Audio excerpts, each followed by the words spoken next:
ತಮಿಳುನಾಡು ವಿಜಯ್ ಸರ್ಕಾರದ ಸಂಪುಟ ವಿಸ್ತರಣೆ ಆಗಿದೆ. ಇವತ್ತು ವಿಜಯ್ ಸರ್ಕಾರದ 23 ಸಚಿವರು ಪ್ರಮಾಣ ವಚನ ಸ್ವೀಕರಿಸಿದ್ದಾರೆ. 21 ಟಿವಿಕೆ ಶಾಸಕರು, 2 ಕಾಂಗ್ರೆಸ್ ಶಾಸಕರು ಸಚಿವರಾಗಿ ಪ್ರಮಾಣ ವಚನ ಸ್ವೀಕರಿಸಿದ್ದಾರೆ. ಮಿತ್ರ ಪಕ್ಷಗಳಾದ ಮುಸ್ಲಿಂ ಲೀಗ್, ವಿಸಿಕೆಗೆ ಯಾವುದೇ ಸಚಿವ ಸ್ಥಾನ ಸಿಕ್ಕಿಲ್ಲ. ಮುಂದಿನ ದಿನಗಳಲ್ಲಿ ಮುಸ್ಲಿಂ ಲೀಗ್ ಮತ್ತೆ ವಿಸಿಕೆಗೆ ಸ್ಥಾನ ಸಿಗುತ್ತೆ ಅನ್ನೋ ನಿರೀಕ್ಷೆ ಇದೆ. ಒಂದು ಕುತೂಹಲ ಇತ್ತು, ಮುಸ್ಲಿಂ ಲೀಗ್ ಮತ್ತು ವಿಸಿಕೆಗೆ ಸಚಿವ ಸ್ಥಾನಗಳನ್ನು ನೀಡಲಾಗತ್ತಾ ಅಂತ.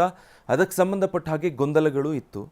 ಆದರೆ ಇಲ್ಲ, 21 ಟಿವಿಕೆ ಪಕ್ಷದ ಶಾಸಕರು ಜೊತೆಗೆ 2 ಕಾಂಗ್ರೆಸ್ ಶಾಸಕರು, ಒಟ್ಟು 23 ಜನ ಸಚಿವರ ಪ್ರಮಾಣ ವಚನದ ವೇಳೆ ಒಂದೇ ಮಾತರಂ ಹಾಡಲಾಗಿದೆ. ಮೊದಲು ಒಂದೇ ಮಾತರಂ ಹಾಡಿದ್ದಕ್ಕೆ ಡಿಎಂಕೆ ಆಕ್ಷೇಪ ವ್ಯಕ್ತಪಡಿಸಿದೆ. ಮೊದಲು ತಮಿಳುನಾಡು ನಾಡಗೀತೆಯನ್ನು ಹಾಡಬೇಕಾಗಿತ್ತು, ಆದರೆ ಒಂದೇ ಮಾತರಂ ರಾಷ್ಟ್ರಗೀತೆ ಆ ಬಳಿಕ ಹಾಡಿದ್ದಾರೆ. ವಿಜಯ್ಗೆ ತಮಿಳುನಾಡಿನ ಹಕ್ಕುಗಳ ಬಗ್ಗೆ ಕಾಳಜಿ ಇಲ್ಲ. ಸಿಎಂ ಜೋಸೆಫ್ ವಿಜಯ್ ವಿರುದ್ಧ ಡಿಎಂಕೆ ವಾಗ್ದಾಳಿ ನಡೆಸಿರೋದು. ಇವತ್ತು ಸಚಿವ ಸಂಪುಟ ವಿಸ್ತರಣೆ ಆಗಿದೆ. 23 ಶಾಸಕರು ಸಚಿವರಾಗಿ ಪ್ರಮಾಣ ವಚನ ಸ್ವೀಕರಿಸಿದ್ದಾರೆ. ಈ ಸಂದರ್ಭದಲ್ಲಿ ಒಂದೇ ಮಾತರಂ ಮಾಡಿರೋದು, ರಾಷ್ಟ್ರಗೀತೆ ಹಾಡಿರೋದು. ಆದರೆ ಮೊದಲಿಗೆ ತಮಿಳುನಾಡಿನ ನಾಡಗೀತೆ ಹಾಡಬೇಕಾಗಿತ್ತು.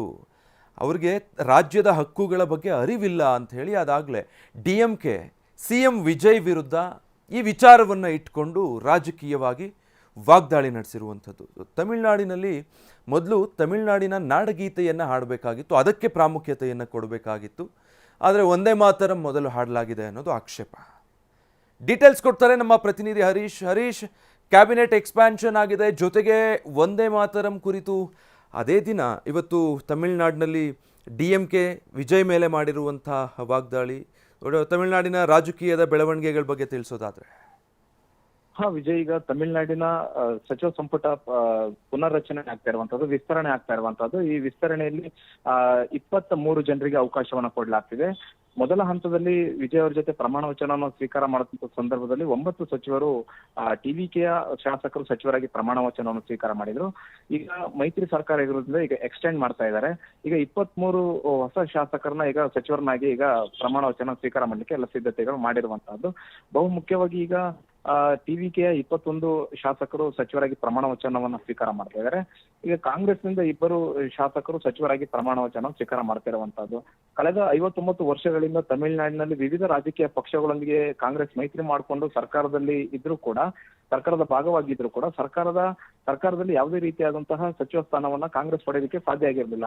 ಡಿಎಂಕೆ ಜೊತೆ ಸುದೀರ್ಘವಾಗಿ ದಶಕಗಳ ಕಾಲ ಮೈತ್ರಿಯನ್ನ ಮಾಡ್ಕೊಂಡ್ರು ಕೂಡ ಡಿಎಂಕೆ ಇದುವರೆಗೂ ಕೂಡ ಕಾಂಗ್ರೆಸ್ಗೆ ಯಾವುದೇ ರೀತಿಯ ಸಚಿವ ಸ್ಥಾನವನ್ನ ಕೊಟ್ಟಿರಲಿಲ್ಲ. ಅದ್ರಿಗೆ ಟಿವಿಕೆ ಜೊತೆ ಮೈತ್ರಿ ಮಾಡಿಕೊಂಡು ಕೇವಲ 5 ಸ್ಥಾನಗಳಿದ್ರೂ ಕೂಡ 2 ಸಚಿವ ಸ್ಥಾನವನ್ನ ಪಡೆಯೋದಕ್ಕೆ ಈಗ ಕಾಂಗ್ರೆಸ್ ಯಶಸ್ವಿಯಾಗಿರುವಂತಹದ್ದು. ಬಹುಮುಖ್ಯವಾಗಿ ಕಳೆದ 59 ವರ್ಷಗಳಲ್ಲೇ ತಮಿಳುನಾಡು ಸರ್ಕಾರದಲ್ಲಿ ಕಾಂಗ್ರೆಸ್ ಪ್ರತಿನಿಧಿತ್ವವನ್ನು ಪಡಿತಾ ಇರುವಂತಹದ್ದು.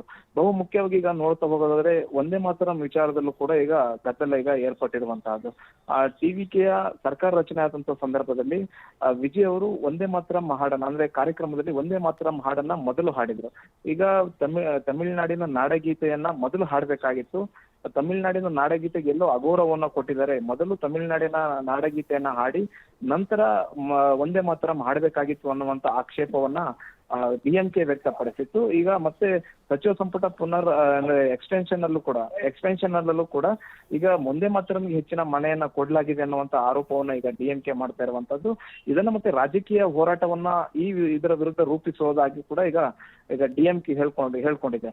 ಅದು ಏನೇ ಇದ್ರೂ ಕೂಡ ಈಗ ಕ್ಯಾಬಿನೆಟ್ ಎಕ್ಸ್ಪೆನ್ಷನ್ ಆಗ್ತಾ ಇದೆ, ಮೈತ್ರಿಯಲ್ಲಿ ಗಟ್ಟಿತನ ಇದೆ ಅನ್ನುವಂತಹದನ್ನ ವಿಜಯ್ ಅವರಿಗೆ ಸಾರದಂಗ ಆಗ್ತಾ ಇದೆ.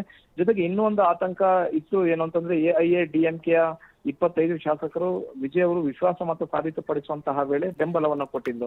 ಅವರು ಕೂಡ ಮೈತ್ರಿಯ ಭಾಗಿ ಆಗ್ತಾರೆ ಅನ್ನುವಂಥದ್ದನ್ನ ಸಿಪಿಐ ಆತಂಕ ವ್ಯಕ್ತಪಡಿಸಿತ್ತು. ಯಾವುದೇ ಕಾರಣಕ್ಕೂ ಎಐಎಡಿಎಂಕೆ ಭಾಗಿಯಾಗಿದೆ ಅದ್ರಲ್ಲಿ ಅಥವಾ ಅವರಿಗೆ ಮಂತ್ರಿ ಸ್ಥಾನ ಕೊಟ್ಟಿದೆ ಅದ್ರಲ್ಲಿ ನಾವು ಮೈತ್ರಿಯಿಂದ ಹೊರಗೆ ಬರ್ಬೇಕಾಗತ್ತೆ ಅನ್ನುವಂತ ಎಚ್ಚರಿಕೆಯನ್ನ ಕೊಟ್ಟಿದ್ರು. ಅದೇ ರೀತಿಯಾಗಿ ಈಗ ಎಐಎಡಿಎಂಕೆ ಟಿವಿಕೆ ಪಕ್ಷದ ಸರ್ಕಾರದ ಭಾಗವಾಗಿಲ್ಲ, ಅವರು ಹೊರಗಡೆ ಇರುವಂತಹದ್ದು. ಈಗ ಸಿಪಿಎಂ ಕೂಡ ಸರ್ಕಾರದ ಭಾಗವಾಗಿ ಮೈತ್ರಿಯಲ್ಲಿ ಸಚಿವ ಸ್ಥಾನವನ್ನ ಪಡಿತಾ ಇಲ್ಲ. ವಿಸಿಕೆ ಪಕ್ಷ ಕೂಡ ಪಡಿತಾ ಇಲ್ಲ, ಮತ್ತೆ ಮುಸ್ಲಿಂ ಲೀಗ್ ಕೂಡ ಸಚಿವ ಸ್ಥಾನವನ್ನ ಪಡಿತಾ ಇಲ್ಲ. Vijay, thank you Harish.